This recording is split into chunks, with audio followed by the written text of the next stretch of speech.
তুমি মোৰ উচ্চ সৰোবৰ। কবি বিপুলজ্যোতি শইকীয়া।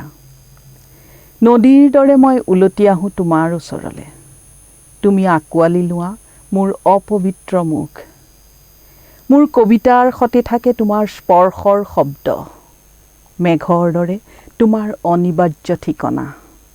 সংগোপনে সাৰে থাকে গভীৰ বুকুত, পাহাৰী জুৰিৰ বুকুত যিদৰে অঁকা থাকে ভৈয়াম স্পৰ্শৰ আকুলতা। অবাটৰে গৈ মই বাৰে বাৰে উলটি আহোঁ তোমাৰ ওচৰলে। তুমি চুম্বন কৰা মোৰ পথৰ ক্লান্তি, দীৰ্ঘ শ্ৰমৰ দুখ। ইমান বিষাদ লৈ কেনেকৈ উৰি যায় তোমাৰ ওঠৰ চৰাই? কেনেকৈ সেউজীয়া হয় তোমাৰ নীলকণ্ঠ কৰতল? মোৰ দগ্ধ বুকুৰ হাতত কেনেকৈ তুলি দিয়া অৰণ্যৰ প্ৰথম প্ৰভাত?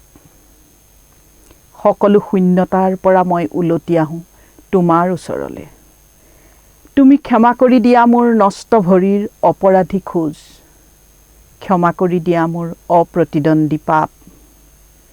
নদীৰ দৰে মই উলটি আহোঁ তোমাৰ ওচৰলে। তুমিয়েই মোৰ উচ্চ সৰোবৰ।